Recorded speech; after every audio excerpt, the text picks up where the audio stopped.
Irmãos queridos, tendo concluído a exposição de Provérbios, hoje nós estamos começando a grande carta de Judas, o penúltimo livro do Novo Testamento. E, irmãos, os 4 sermões estão prontos, nós já caminhamos também em Filipenses, porque depois de Judas trabalharemos a Carta da Alegria, Filipenses. Então, hoje, pela graça de Deus, começaremos a exposição de Judas, sequenciada até o final dessa pequena carta. Eu lerei os 4 primeiros versos, irmãos, de Judas, que nos diz assim: Judas, servo de Jesus Cristo e irmão de Tiago, aos amados, chamados em Deus, Pai e guardados em Jesus Cristo, a misericórdia, a paz e o amor vos sejam multiplicados. Amados, quando empregava toda a diligência em escrever-vos acerca da nossa comum salvação, foi que me senti obrigado a corresponder-me convosco, exortando-vos a batalhardes diligentemente pela fé que, uma vez por todas, foi entregue aos santos. Só até aqui, irmãos. Oremos. Senhor Deus, batalhar pela fé com força. Eis um chamado solene por causa dos nossos dias. E os dias vão se avolumando na impiedade, no esfriamento, na apostasia, e nós começamos a enxergar vislumbres da volta de Cristo. Senhor Deus, como seria glorioso olhar para cima e enxergar o nosso Salvador vindo nos buscar. Mas até aquele dia glorioso, nós precisamos perseverar. Continuamos subindo uma íngreme montanha, Senhor. Quando nós estamos nos vales, somos presas fáceis para os inimigos que estão em cima. Enfim, a nossa peregrinação não é fácil. Se não for conosco o Salvador, jamais conseguiríamos chegar ao fim. Ó Deus, mas pela Tua palavra o Senhor sempre nos aponta o caminho e promete estar conosco. Que seja assim hoje, que seja desafiador, que nós possamos de fato, como já orou o diácono Gabriel, desafiados a colocar essa palavra em prática, colocando força no guardar da fé. Em nome de Jesus, que seja assim. Amém, ó Deus. Irmãos, o conhecimento das Escrituras, ele nos enche de alegria. Quando alguém falar a respeito da carta de São Judas, aí você já vai falar assim, opa, eu conheço, eu já ouvi uma série de pregações nessa carta. Isso porque, irmãos, eu era pastor auxiliar de uma igreja aqui em Belo Horizonte, e na segunda-feira eu dividia o gabinete com o reverendo Dercy, e eu recebi uma ligação de uma senhora muito aborrecida, triste, dizendo assim, pastor, eu jamais imaginei que eu ouviria na minha igreja uma pregação num livro apócrifo. E eu quase caí da cadeira, né? Eu falei assim, nossa, mas, minha irmã, o que aconteceu? Não, ontem foi pregado em Judas, aí na igreja, e aí eu tive que explicar, né, que esse Judas aqui, irmãos, não é o Judas Iscariotes, né? E esse aqui não é nenhum dos Judas daqueles que estavam entre os 12, irmãos. Ele era um apóstolo, porque ele viu o Senhor Jesus ressurreto e recebeu dele a missão.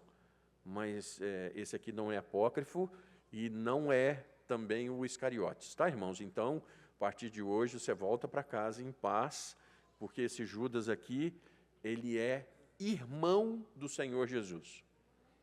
Então, quando ele começa dizendo assim, Judas, irmão de Tiago e servo de Jesus Cristo, para não se encher demais, né?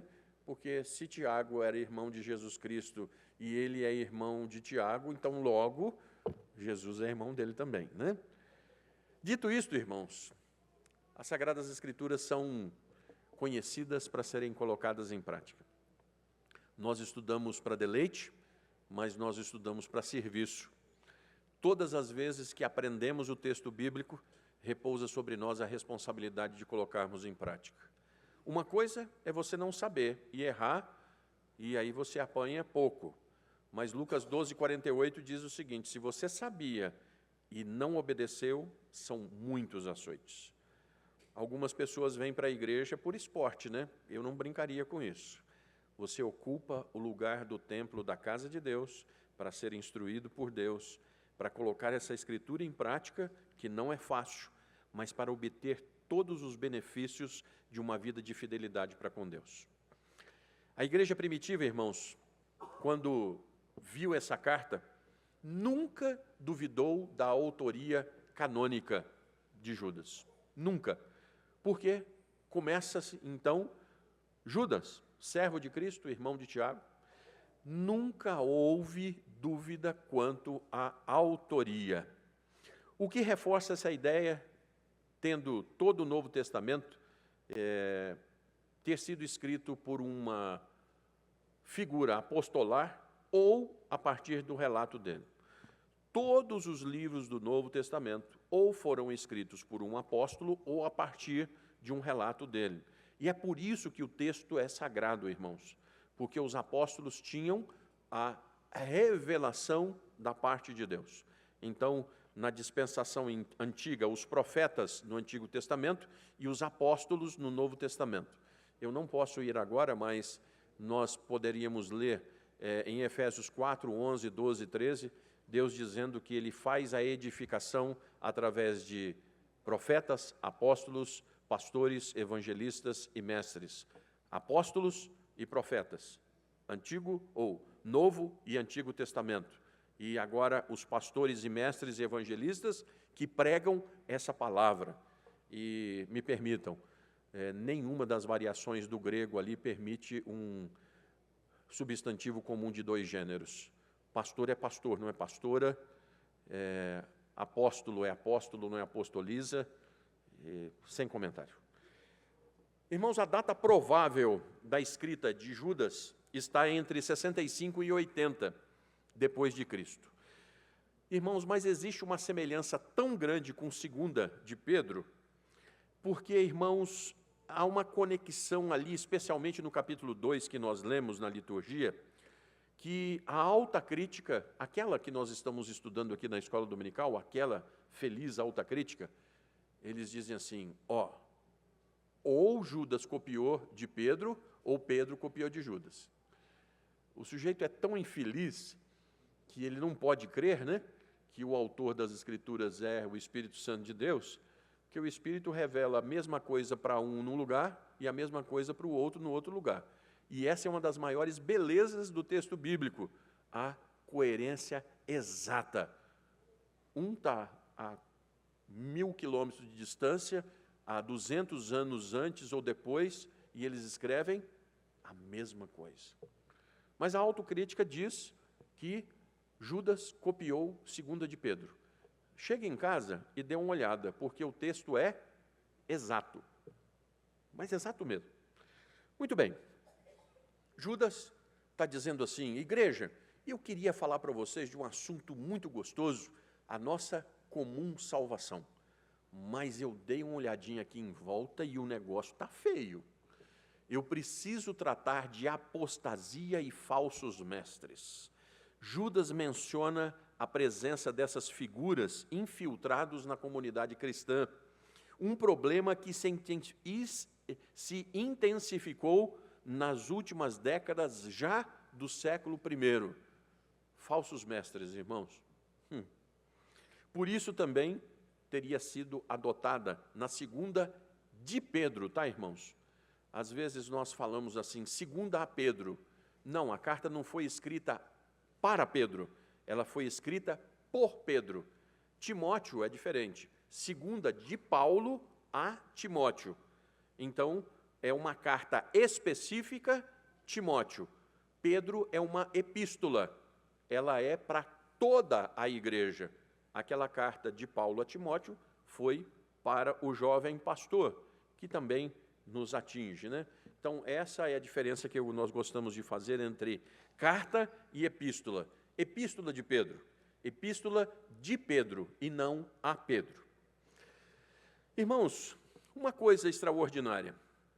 Por que nós dizemos que Jó é o primeiro livro a ser escrito das Sagradas Escrituras? E alguém quica do outro lado, né? Mas, pastor, não é Gênesis? Não, nós não estamos tratando da época que o livro faz menção. Nós estamos tratando da época da escrita do livro. Jó, certamente, é o primeiro livro das Escrituras, porque ele não cita o tabernáculo, ele não cita a lei, ele não cita o templo. Se Jó fosse escrito contemporâneo ou depois dele, jamais deixaria de ter sido escrito. Então é por isso, irmãos, que nós vemos Jó como um patriarca coexistindo na época de Abraão. É por isso. E agora, irmãos, por que a destruição de Jerusalém é tão interessante para a data de Judas?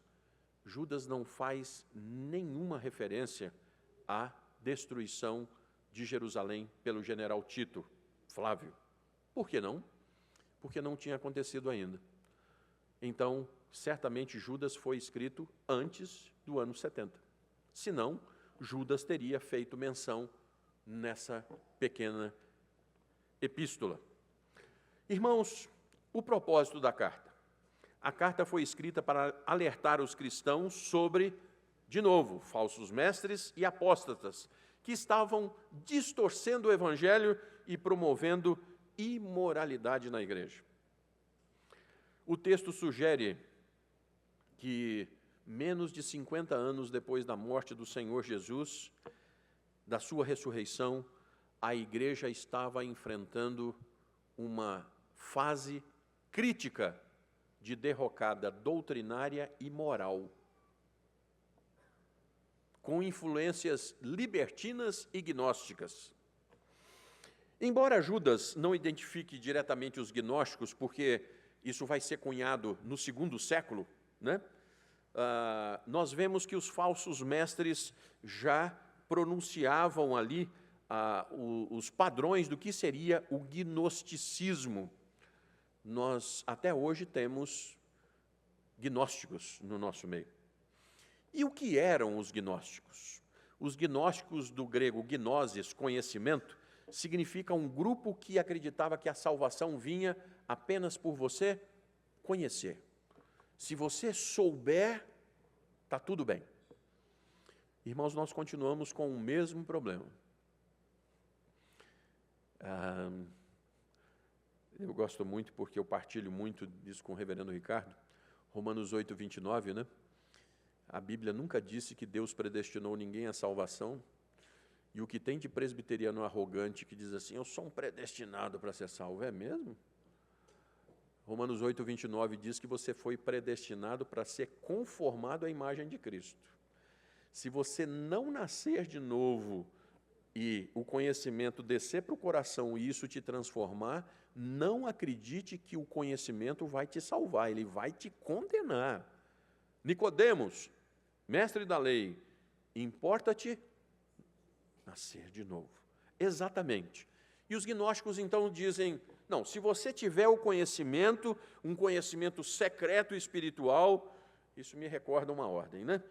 Mas, irmãos, o dualismo radical, a ideia de que o mundo material é mau e o mundo espiritual é bom.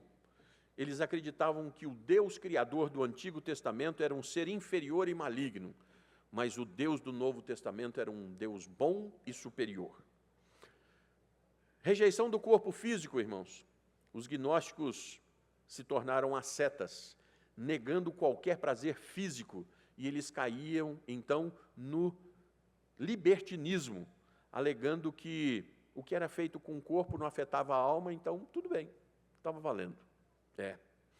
Jesus, então, fora puramente espiritual. Jesus não tinha sido físico. Ele parecia ser dono de um corpo físico, mas não.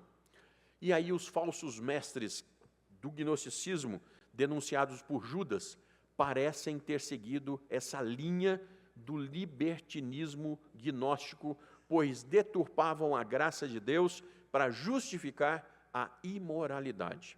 Você pode ler comigo o verso 4? Vamos juntos, irmãos? pois certos indivíduos se introduziram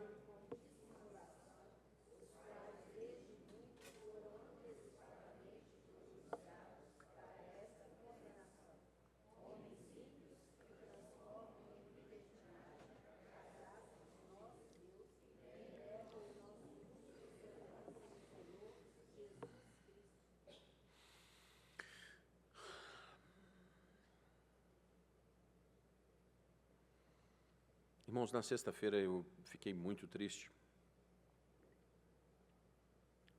E primeiro passei para os oficiais da igreja, e não esperava que chegasse tão rápido na membresia, o assassinato daquela nossa irmãzinha lá em Uberlândia.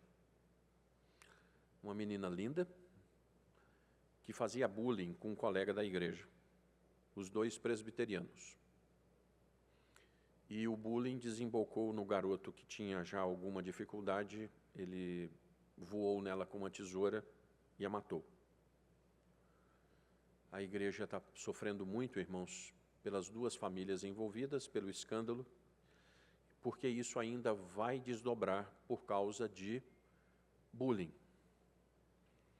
Então, irmãos, é pecado, tem que ser tratado.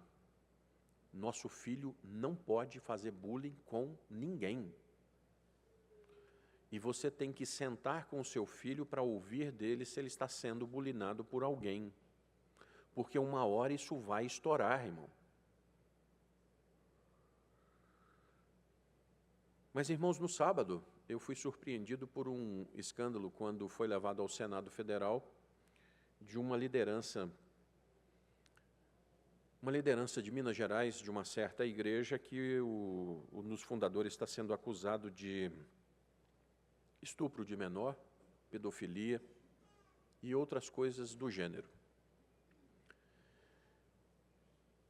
Olha, meu irmão, se você não estiver firmado no autor e consumador da fé, se você continuar olhando para as mazelas do entorno, cuidado. Pelo seguinte, irmãos, os libertinos que vivem uma vida imoral dentro da igreja, você está olhando de uma carta antes do ano 70. E Judas está dizendo que essas pessoas estavam lá. Meu irmão, eu tenho que segurar as lágrimas. Sabe por quê? Hoje nós vamos ter ordenação e investidura de mais 3 oficiais dessa igreja. São pessoas que eu tenho coragem de entregar a chave da minha casa. São homens que eu digo assim, você pode levar minha esposa para qualquer lugar? Isso não tem preço. Isso não tem preço, sobretudo nos nossos dias. Você já ouviu que crente não peca mais? Você já ouviu isso? É uma doutrina que está por aí. Não, você pode fazer o que você quiser, você não peca mais. Jesus Cristo já te perdoa de tudo. Aqui. Os falsos mestres que se esquecem de que sem santificação... Então, meu irmão, você abre seu olho, porque crente não continua em pecado deliberado. Crente passa a pecar como acidente de percurso, porque se você continua num pecado,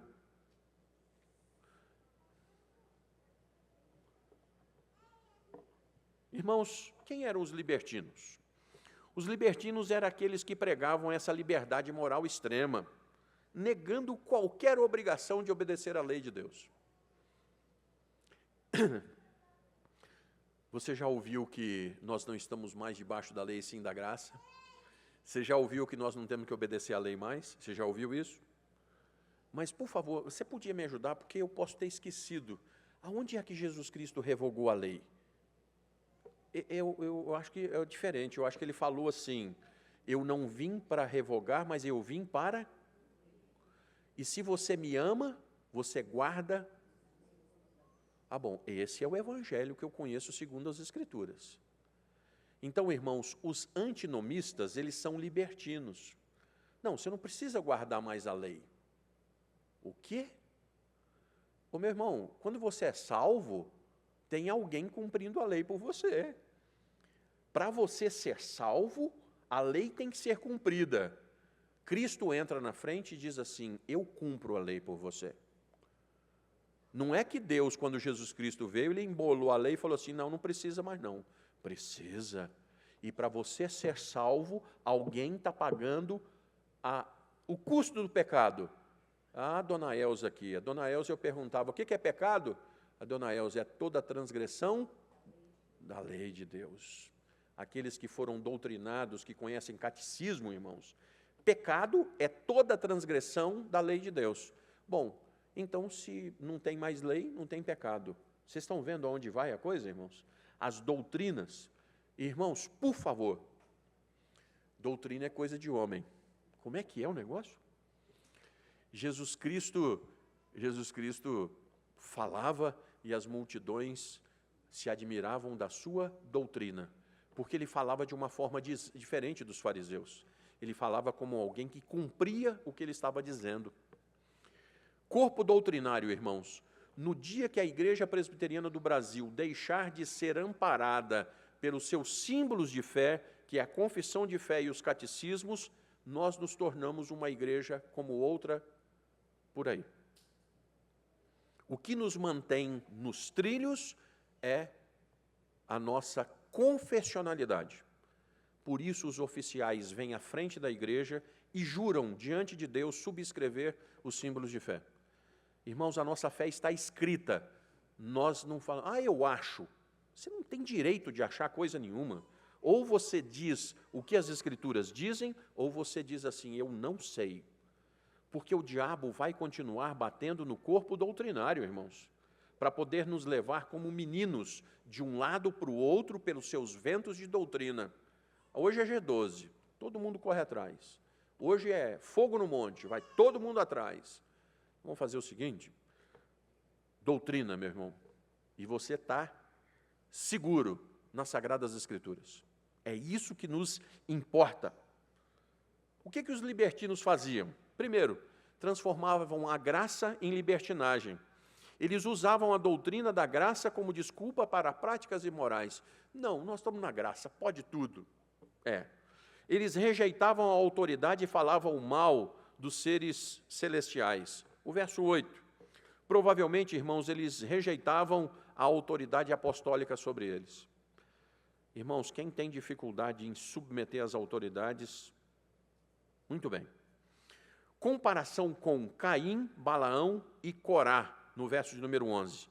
Essas figuras são falsos profetas e rebeldes contra Deus e que trouxeram corrupção espiritual para o povo de Deus. É isso que significa Caim, Balaão e Corá.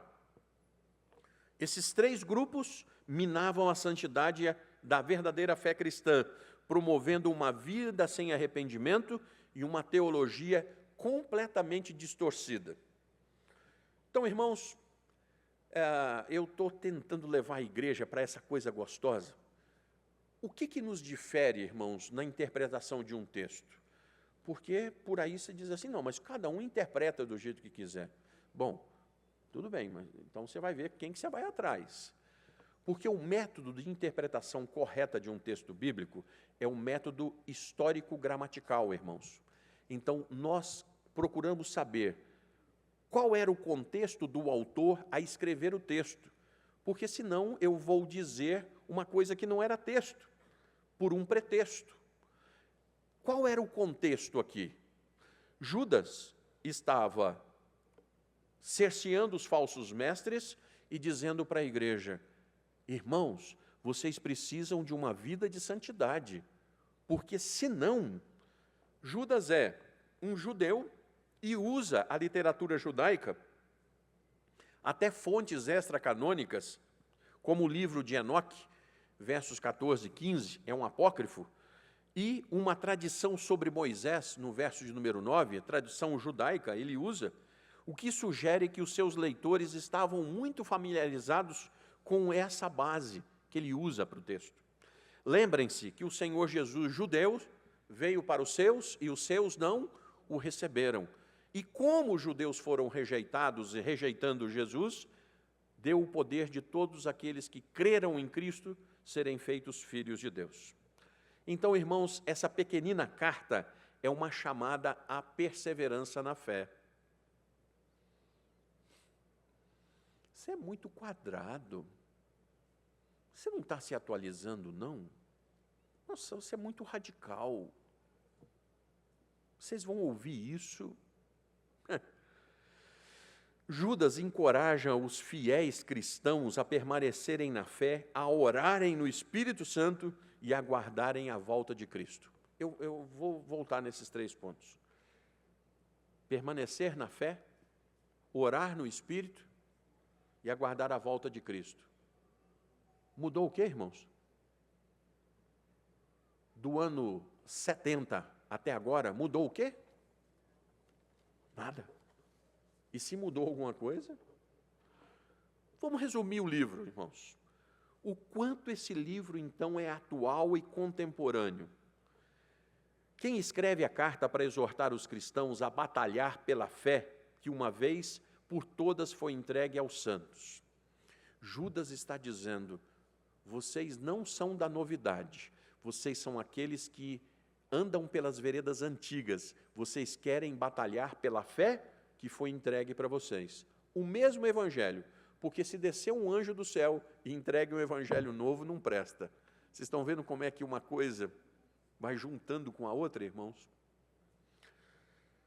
Nós dizemos, irmãos, então, do alerta sobre os indivíduos ímpios que se infiltravam na comunidade cristã, distorcendo a graça de Deus em libertinagem e negando a Jesus Cristo. O autor relembra exemplos do Antigo Testamento como a destruição de incrédulos no deserto. Corá. Ah, não, vai dar certo, vão esconder isso aqui. O autor cita os anjos caídos e as cidades de Sodoma e Gomorra para ilustrar as consequências da desobediência, da falta de santidade, de uma vida com impiedade. Então, o autor está usando fatos conhecidos para poder dizer para a igreja, não é assim, não andem por ali, porque só gerou destruição. Corá, a terra abre e a família com tudo dele embora. Balaão é um sujeito que um animal muar, uma jumenta, fala com ele para ver se ele escuta, né? Daí alguém já vai lembrar que de vez em quando eu falo assim, olha gente, se Deus usou uma jumenta, usa até a gente, né? Irmãos, Sodoma e Gomorra são as cidades promíscuas. Irmãos, eu no último carnaval, altas horas da noite, né, eu costumo levantar, vou ao banheiro, às vezes a gente ora um pouquinho. Aí eu falava assim, Senhor, o Senhor vai voltar hoje? Porque é para voltar e passar a espada assim, lapando tudo, irmãos. Conversem com os nossos irmãos, Rodrigo, Larissa, para saber como é que foi o carnaval em Belo Horizonte. Sodoma e Gomorra está longe de quê, irmãos, dos nossos dias? Agora, posso lhes pedir uma coisa? Na frieza do estofado que você está sentado. O quanto Sodoma e Gomorra está adentrando a igreja ou já está na igreja. O quanto a promiscuidade faz parte de uma igreja dita cristã hoje, que é inclusiva. E o que nós estamos esperando, então, hoje, irmãos? Aí, né? Eu não tenho nada com as decisões daquela igreja que elegeu um representante esses dias, mas a ideia é continuar na mesma linha inclusiva que o antecessor deixou aberto. O que é isso, irmãos? Não é isso? Está aqui, irmãos. Líderes que infiltram dentro da igreja e destroem a igreja. Mudou o quê, irmãos? Oséias vai dizer assim, o meu povo está sendo destruído, porque lhes falta o conhecimento doutrinário bíblico do que é correto. Porque você, sacerdote, negou dar-lhes o que era necessário. Irmãos, eu costumo dizer o seguinte: qualquer época, eu falo com a Elaine assim, Elaine, qualquer época a gente pode juntar as coisas e ir embora. Embora. E eu vou embora, irmãos, com uma tranquilidade imensa. Eu não prego para fazer cafuné no meu auditório. Eu prego o que é a verdade e dou a quem doer. Eu não presto contas aos meus irmãos, eu vou prestar contas ao Deus que me chamou com relação à pureza do Evangelho, irmãos. Irmãos, a conclusão, visando o julgamento final, Judas diz assim, olha, eu vou exortar vocês que são crentes a edificarem-se na fé, orando no Espírito Santo, a guardarem a misericórdia de Jesus Cristo para a vida eterna. Sim, continuem no caminho da santificação. Então, irmãos, qual é a visão de João Calvino com relação a Judas? João Calvino a considerou útil e consistente como uma doutrina apostólica, destacando a relevância da carta em alertar os fiéis sobre a presença constante de indivíduos ímpios que buscam subverter a fé e o temor a Deus. João Calvino enfatizou por Judas a necessidade da vigilância na firmeza doutrinária para preservar a pureza da igreja. Irmãos, nós estamos estudando a respeito do cânon sagrado. O que você colocou em cima não tem o tamanho, faltou ou sobrou, não presta. E vocês imaginam o quanto isso é difícil para um líder da igreja? Porque normalmente a pessoa não chega com maldade. Não, mas é porque eu fazia assim e tal, não dá para a gente. Aí você diz assim, não. Nossa, pastor, mas você falou não com tanta facilidade? Não, meu irmão, não pode ser assim, né, e tal. E aí, não é fácil, irmãos, dizer não. Mas o não precisa ser dito. Quanto aos símbolos de fé, a epístola de Judas ressoa com diversos temas dos nossos símbolos de fé. Natureza do pecado e juízo divino, perseverança dos santos. Olha, a igreja vai perseverar até o fim, buscando santidade. Autoridade das Escrituras. Ao citar o Antigo Testamento, Judas demonstra a autoridade do que estava escrito lá. E eu quero concluir hoje já, irmãos. Quero concluir. Os falsos mestres denunciados por Judas eram provavelmente aqueles que estavam iniciando o protognosticismo, libertinos, que ensinavam a falsa liberdade baseada na rejeição daquilo que Deus tinha dito. Ah, mas é assim que a gente deve pensar. Por exemplo, tem inferno não, rapaz, porque Deus é um Deus tão bom que não tem inferno. Vocês já ouviram isso nos dias de igreja evangélica? Como é que você vai acabar com o inferno se Deus disse que tem? Se Jesus Cristo garantiu que tem. Então, irmãos, é um negócio sutil. Ah, mas é aquele ar de piedade, né? Não, mas Deus não é tão severo assim. Não, irmãos, Deus é justo. Se está escrito aqui, Ele vai cumprir o que está escrito, porque Ele não pode voltar atrás, Ele não pode mentir. Então, isso te dá uma segurança tremenda. Não tem jeitinho para você, não tem jeitinho para ninguém, mas tem fidelidade ao que foi dito. Então, em resposta a essas coisas que Judas estava vendo, ele exorta os crentes a ficarem firmes na fé, para evitarem os enganadores, reforçando o juízo de Deus que virá sobre todos aqueles que vivem com impiedade. Irmãos, vocês conhecem um grande pastor ex-presbiteriano que tem arrebanhado muitas pessoas e dito assim, não, porque quando eu era adolescente eu tinha uns certos relacionamentos dentro de casa. Vocês já viram esse indivíduo? O sujeito proclamar impiedade para a igreja, irmão. Eu conheço um texto bíblico e diz assim, olha, só você lembrar dos pecados que você cometeu antes, não é contar vantagem não, você vai ter nojo, vergonha do que você fez. Irmãos, nós estamos vivendo a carta de Judas com todo o poder do inferno, querendo desvirtuar a santidade da igreja. Judas foi escrito num tempo de grande desafio. O crescimento do cristianismo ia porque ia, mas ia entrando coisas junto. A carta, então, é uma chamada à fidelidade e à resistência contra as influências destrutivas.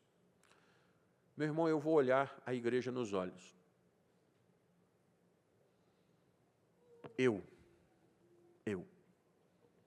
Nos últimos dias, tenho olhado no espelho e tenho perguntado, será que eu preciso ser tão firme assim?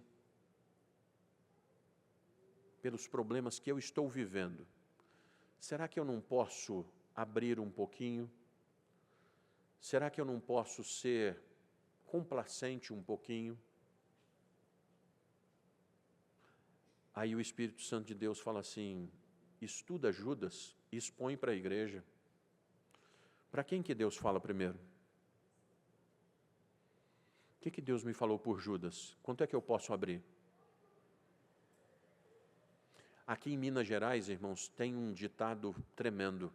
Aonde passar um boi, vai passar a boiada inteira. Meu irmão, o quanto você tem que continuar sendo chato, radical, indigesto, ruim para muita gente. O quanto? Enquanto Deus te der vida. E vou te dar outra notícia.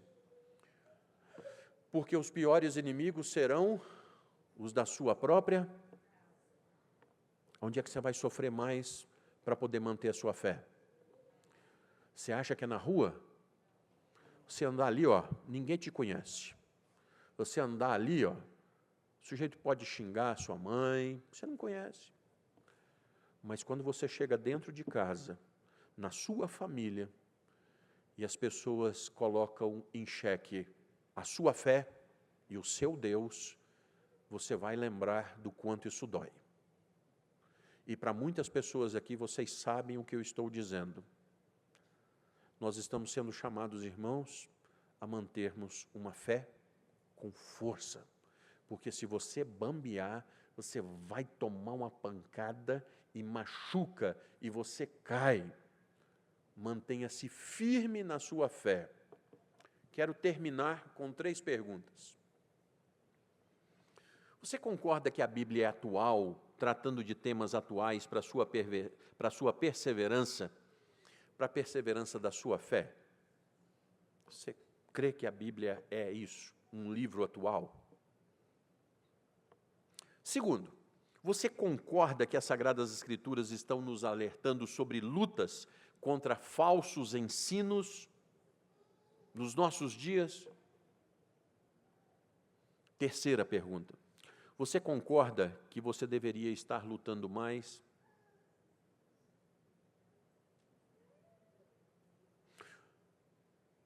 Meu irmão está... Sabe quando o ouvido fica cheio de água de piscina? Fica aquela pressão assim. 2 de Timóteo 3,12. Todos aqueles que quiserem viver piedosamente podem ter uma certeza, serão perseguidos. Você, como cristão, está passando por alguma perseguição? Meu irmão, se você está vivendo sem problema nenhum, como diz o mineirês, tem um trem errado. Tenha prazer de ser perseguido, tenha prazer de ser infamado, tenha prazer.